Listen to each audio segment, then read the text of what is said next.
Good morning, everyone. Hope you all are fine.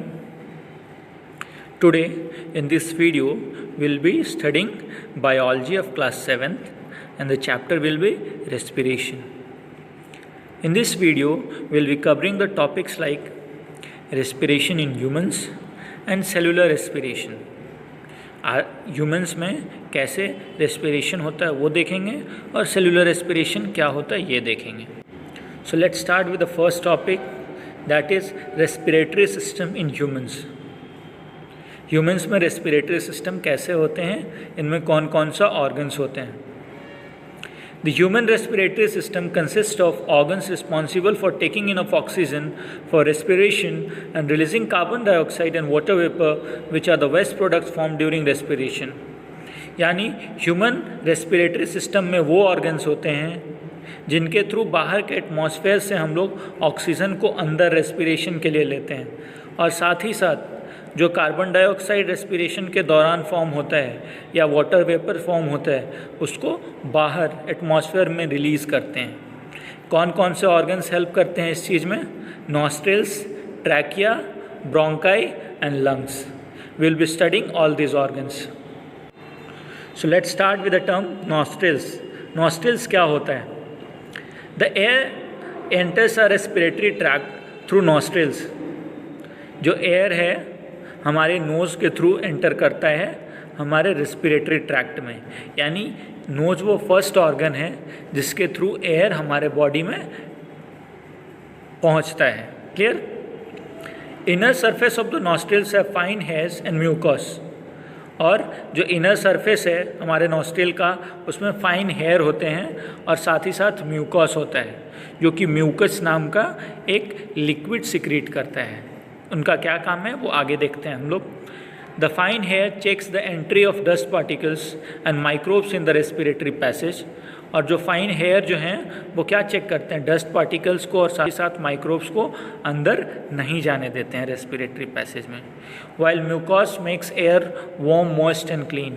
और जो mucus जो है वो एयर को वार्म, मॉइस्ट और क्लीन बनाता है. Clear? Now here it's a question that why should we breathe through nose but not through mouth? Okay, why it is advised that we should breathe through nose and not through mouth? क्यों?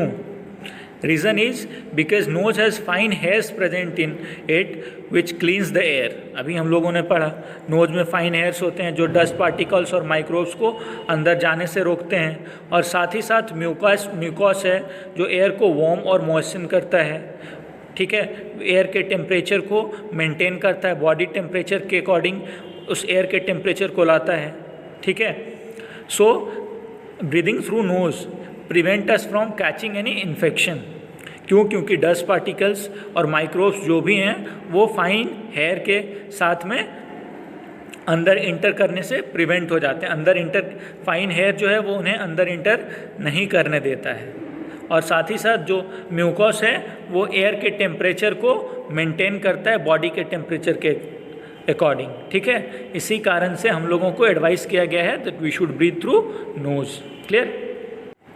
Next, trachea, जिसे हम लोग और क्या बोलते हैं? Wind pipe. ये वो पाइप है जिसके थ्रू हमारे नोज के बाद लैरिंग्स और फेरिंग्स से होते हुए एयर कहाँ जाता है? लंग्स में जाता है. ठीक है, अंडरस्टूड? नाउ फ्रॉम नोज और nasal cavity air passes through pharynx और throat cavity to the wind pipe और ट्रैकिया. यानी नोज से एयर कहाँ पास करता है? फेरिंग्स में या थ्रोट कैविटी में, और थ्रोट कैविटी से ट्रैकिया में. डायग्राम जो बगल में आपके पास दिया हुआ है, क्लियरली उस डायग्राम में आपके पास शो किया हुआ है. सबसे फर्स्ट ऑर्गन्स क्या है? नोज. उसके बाद क्या है? ट्रैकिया. ट्रैकिया से कहाँ जा रहा है एयर? लंग्स में. तो ट्रैकिया वो ट्यूब है जो एयर को लंग्स तक ले जाने में हेल्प करता है. क्लियर? ना एक बहुत इंपॉर्टेंट टॉपिक है ये जो स्लाइड अभी आपके पास जा रहा है ये बहुत इंपॉर्टेंट है. Trachea is made up of C shaped cartilaginous ring. यानी ट्रैकिया जो है वो सी सेप्ड, सी के सेप के जैसा कार्टिलेजिनियस रिंग से बना हुआ है, यानी कार्टिलेज से बना हुआ है. ठीक है, which keep it in a dilated position. यानी ये सी सेप्ड रिंग्स हैं वो इनका पोजीशन को, इनके शेप को मेंटेन करने में हेल्प करते हैं and prevent it from collapsing. और जब एयर ट्रैकिया में नहीं होता है तो उनको सिकुड़ने से, उनको कोलैप्स करने से ये सी शेप्ड रिंग हेल्प करते हैं।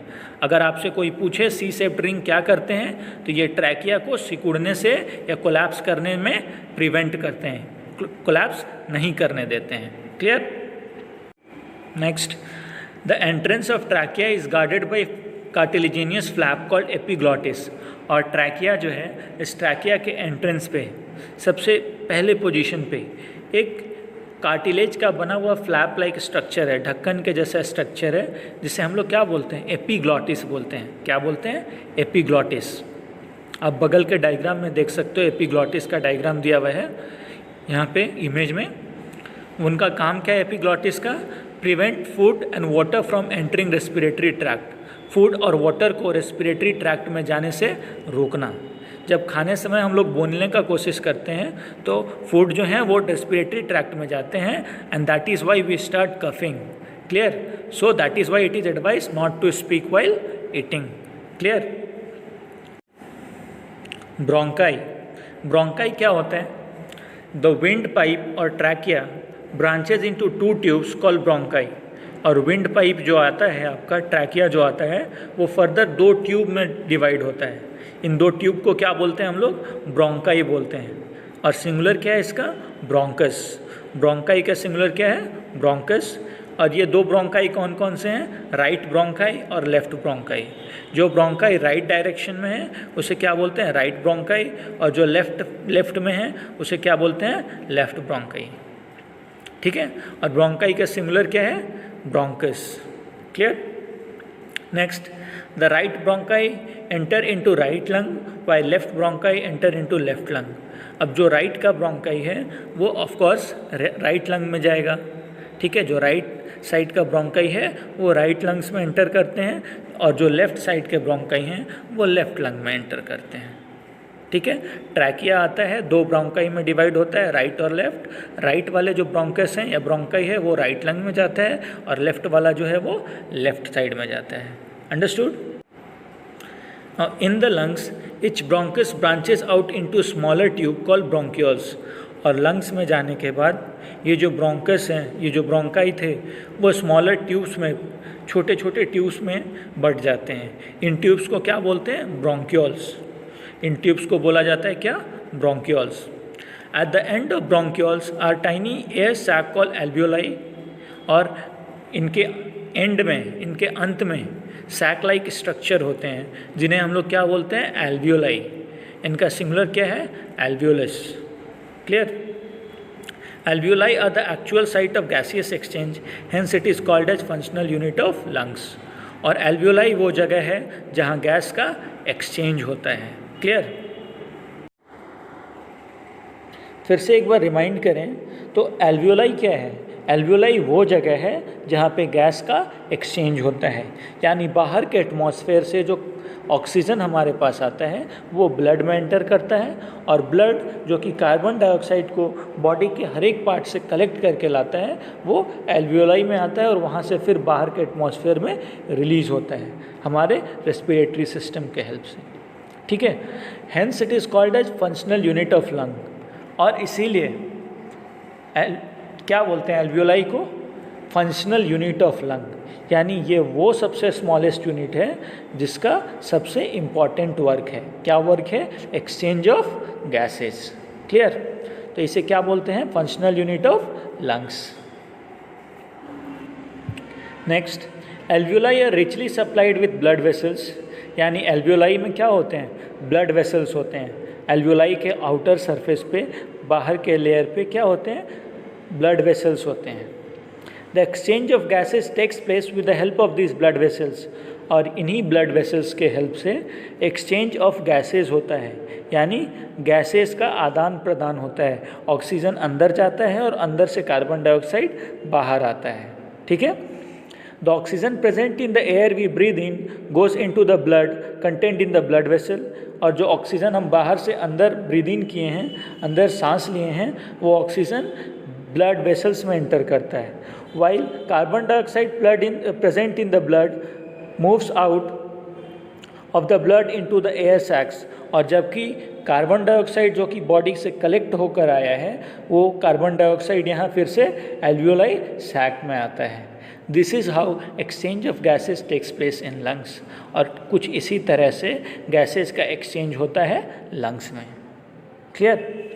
क्या होता है, बाहर के एटमॉस्फेयर से जो ऑक्सीजन हम लेते हैं वो ऑक्सीजन ब्लड वेसल्स जो कि एल्वियोलाई के अराउंड में हैं, चारों तरफ हैं, उनसे ब्लड में जाता है। ठीक है, ब्लड एब्जॉर्ब करता है, और साथ ही ब्लड में जो कार्बन डाइऑक्साइड बाहर पूरे अपने बॉडी सरफेस से कलेक्ट होकर के आया है वो कार्बन डाइऑक्साइड एल्वियोलाई में आता है। ठीक है, क्या होता है, बाहर के एटमॉस्फेयर से जो ऑक्सीजन को हम लोग ब्रीद इन किए हैं, सांस लिए हैं, वो ऑक्सीजन अंदर जाता है ब्लड के थ्रू से, और कार्बन डाइऑक्साइड जो बॉडी से कलेक्ट हुआ है वो बाहर आता है। कहाँ पे? एल्वियोलाई में। Clear? Next, the blood takes oxygen to all cells of the body with help of a substance called haemoglobin, और जो ब्लड है वो ऑक्सीजन को बॉडी के हर एक पार्ट्स तक कैरी करता है। किस चीज़ के हेल्प से? एक पिगमेंट है। ठीक है, इस पिगमेंट को क्या बोलते हैं हम लोग? हीमोग्लोबिन। क्या बोलते हैं? Haemoglobin. Haemoglobin bind itself with oxygen to form oxy haemoglobin, और जो हीमोग्लोबिन है वो अपने आप को खुद को ऑक्सीजन के साथ में जोड़ता है और क्या बनाता है? Oxy haemoglobin. Clear? It is in this form that oxygen is carried through blood to the different parts of our body where it is used to get energy from food. और इन्हीं ऑक्सीजन जो carry होते हैं हमारे different parts of blood body में, not blood, body में, वो क्या करते हैं? ऑक्सीडेशन ऑफ फूड में हेल्प करते हैं। ठीक है, ऑक्सीडेशन ऑफ फूड से क्या होता है? एनर्जी मिलता है। क्लियर? तो ये ऑक्सीजन जो हम लोग बाहर से ब्रीद इन कर रहे हैं वो ऑक्सीजन का मेन फंक्शन क्या है? To break down the food, to oxidise the food, to release energy. In food जो फूड पार्टिकल्स हैं उनका ऑक्सीडेशन से एनर्जी रिलीज करना। क्लियर? The carbon dioxide released by the cell as a waste goes back into the blood and is released into the air sac of the lungs. It is then breathed out by us. और carbon dioxide जो कि oxidation process में बनता है वो फिर blood के help से आकर के एल्वियोलाई जो कि एयर सैक है हमारे लंग का वहाँ तक आता है, और वहाँ से आने के बाद वो ब्रीथ आउट हो जाता है, रेस्पिरेटरी सिस्टम के थ्रू बाहर जाता है। क्लियर? तो कुछ इसी प्रकार ऑक्सीजन का सर्कुलेशन हमारे बॉडी में होता है।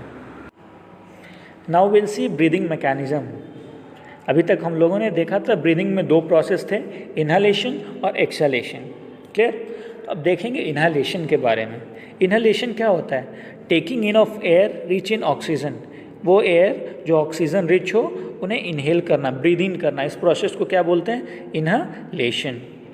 When we inhale air, that is breathe in, the diaphragm goes down. जो डायफ्राग्म है आपके बगल में इमेज में दिया हुआ है डायफ्राग्म, वो नीचे जाता है। ठीक है, वो कॉन्ट्रैक्ट करता है और नीचे जाता है। एंड उसके साथ ही साथ जो रिब केज हैं अब आपके रिब केज जो है वो एक्सपैंड करते हैं, जिसके कारण क्या होता है? Space in the chest cavity increase कर जाता है।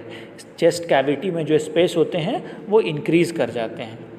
Thus, air from atmosphere enters into the lungs and lungs expand. और इसी कारण क्या होता है? बाहर के एटमॉस्फेयर से के तुलना में हमारे बॉडी में जो लंग्स हैं वहाँ का प्रेशर कम हो जाता है, वहाँ का प्रेशर कम होता है, जिसके कारण बाहर के एटमॉस्फेयर से एयर हमारे लंग्स में इंटर करते हैं। ठीक है, और एयर जब इंटर करते हैं तो क्या होता है? लंग्स एक्सपैंड करता है। Understood?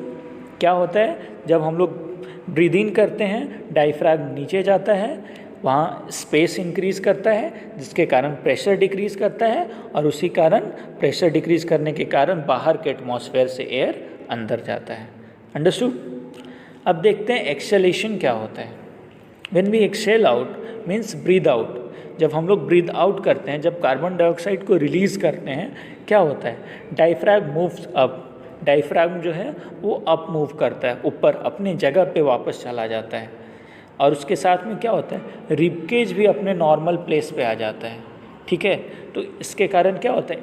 Space in the chest cavity decreases, और जो चेस्ट कैविटी में आपका स्पेस था वो डिक्रीज़ हो जाता है, वो कम हो जाता है। अब स्पेस कम हुआ तो क्या होगा, प्रेशर इंक्रीज़ कर जाएगा। चेस्ट कैविटी में प्रेशर इंक्रीज़ कर जाता है, प्रेशर बढ़ जाता है। एटमॉस्फेयर बाहर के तुलना से आपके चेस्ट कैविटी में प्रेशर बढ़ जाता है। तो पता है कि हमेशा कुछ भी चीज़ हाई प्रेशर से लो प्रेशर की ओर जाता है, ठीक है।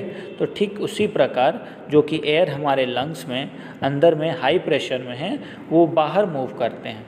दस air from lungs is force to move out, और एयर जो हमारे लंग्स में है वो बाहर मूव करने लगते हैं। And lungs get back to normal position, और लंग्स जो हैं वो नॉर्मल पोजीशन पे आ जाते हैं। क्लियर? क्या होता है एक्सेलेरेशन में? Diaphragm moves up. Acceleration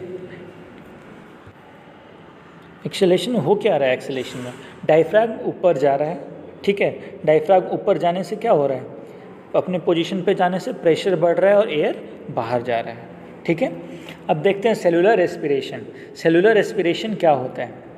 during cellular respiration, sugar molecule in food are oxidised to form carbon dioxide and water and energy is given out. Cellular respiration में क्या होता है, शुगर मॉलिक्यूल जो हैं वो ऑक्सीडाइज होते हैं, ऑक्सीडाइज होकर के कार्बन डाइऑक्साइड और वाटर बनाते हैं, और साथ ही साथ एनर्जी रिलीज होता है एटीपी के फॉर्म में, ठीक है। आपके पास इमेज दिया हुआ है C6H12O6 शुगर, 6O2 ऑक्सीजन के प्रेजेंस में क्या बन रहा है, 6CO2 carbon dioxide plus 6H2O water plus energy. तो ये किस चीज़ का इक्वेशन है? आपका सेलुलर रेस्पिरेशन का इक्वेशन है, ठीक है। सेलुलर रेस्पिरेशन के दौरान क्या होता है, एनर्जी रिलीज होता है। Now this a very important point, you have to note it down and you have to keep it in your mind, it's very important. क्या है? When a person needs extra energy, for example, when he or she is exercising or running, the breathing become faster. क्यों? कोई भी person जब दौड़ते रहता है तो उनका ब्रीदिंग रेट बहुत ज़्यादा होता है। जब आप एक्सरसाइज करते हो तो ब्रीदिंग रेट बहुत ज़्यादा होता है। क्यों? Faster in order to supply more oxygen to the cell. क्यों? क्योंकि हमारे सेल्स को और अधिक ऑक्सीजन का ज़रूरत होता है। और अधिक ऑक्सीजन का ज़रूरत क्यों होता है? This is to speed up the breakdown of food. और ये क्यों होता है? फूड के पार्टिकल्स को ब्रेक डाउन करने के लिए, स्पीड अप करने के लिए। क्यों? क्योंकि इन एक्सरसाइज के दौरान हमें ज़्यादा एनर्जी का ज़रूरत होता है। Clear? So to provide more energy we breathe faster, ठीक है। That's all for today in this video. Thank you. Stay home, stay safe and keep studying.